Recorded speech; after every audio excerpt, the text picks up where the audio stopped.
Bonjour. J'ai trompé mon mari il y a 3 mois. J'ai besoin de conseils sur la façon d'arranger les choses. Il y a 3 mois, je suis partie en voyage d'affaires, voyage de 3 jours. Le premier soir, je suis allée boire un verre avec certains de mes collègues. Un homme a commencé à flirter avec moi et j'ai apprécié cette attention. Mon mari a toujours été aimant et d'un grand soutien. Il est beau, en excellente forme physique, et il me fait constamment des compliments. Je ne sais pas pourquoi je me suis sentie si gratifiée par ce type au hasard, mais c'était le cas. Après avoir bu beaucoup trop de verre, je suis allée avec lui dans son appartement et nous avons fait l'amour. Immédiatement après, j'ai réalisé ce que j'avais fait et je suis partie. J'ai écourté ma participation au voyage d'affaires en disant que je me sentais malade et je suis rentrée chez moi. Je me suis immédiatement confessée à mon mari. Je lui ai tout raconté. J'ai proposé de répondre à toutes ses questions. Il a simplement dit qu'il avait besoin d'aller se promener et quand il est revenu, il m'a demandé si cela me plaisait. J'ai été honnête avec lui. Ce n'était pas le cas, c'était du sexe en état d'ébriété avec un homme qui ne se souciait clairement pas de savoir si j'aimais ça. Ce type est loin d'être aussi bon que mon mari. Je lui ai dit tout ça. Il est resté là à me regarder et m'a dit qu'il avait besoin de sortir un peu pour réfléchir et il est reparti. Il est parti pendant 2 heures et a fini par revenir en titubant par la porte d'entrée, vraiment ivre.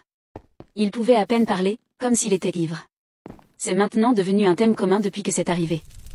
Il est passé d'une consommation d'alcool de 3 fois par mois tout au plus à une consommation d'alcool tous les soirs.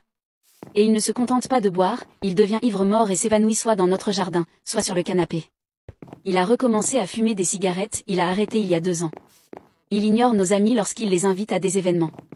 Il va au travail, rentre à la maison, boit et fume, s'évanouit. Il n'est pas allé au gymnase depuis que je lui ai dit. Il avait l'habitude d'y aller 5 fois par semaine. Il ne mange presque rien. Chaque fois que j'essaie de lui parler, il ne répond que par des réponses courtes ou des marmonnements. Nous avons une autre première séance de conseil conjugal aujourd'hui et il a à peine parlé.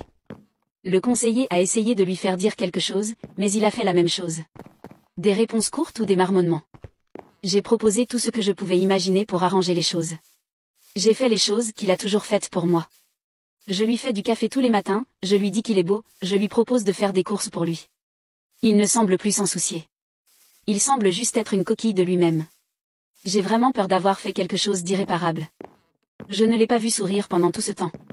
Il y a 2 nuits, il est revenu d'un bar où il avait bu avec un nez en sang et un œil au beurre noir. J'étais horrifiée et j'ai essayé de savoir ce qui s'était passé. Il m'a juste dit va te faire foutre. Il a commencé à me dire que je ferais mieux de retrouver le type avec qui je l'ai trompé pour être heureuse. J'ai essayé de lui dire que j'ai toujours été heureuse avec lui, mais il m'a renvoyé la balle en me demandant pourquoi je l'avais trompé. Je n'ai pas de réponse. J'ai passé ces mois à me creuser la tête mais je n'arrive pas à trouver une seule raison pour laquelle je l'ai fait. Il n'était pas plus beau, plus gentil, en meilleure forme, plus attentif, rien du tout. Cette conversation, quand il est revenu avec le nez en sang et l'œil au beurre noir, est la plus longue que nous ayons eue depuis que je lui ai dit ce que j'avais fait. Je ne sais pas quoi faire. Ai-je ruiné mon mariage? Je demande aux hommes ici présents, s'il y a quelque chose que votre partenaire infidèle a fait qui vous a fait vous sentir mieux? Je suis perdue. J'aime mon mari plus que tout et le voir partir en vrille me tue. S'il vous plaît, j'ai besoin de conseils. J'espère que tu as passé un bon moment, bonne journée, bisous.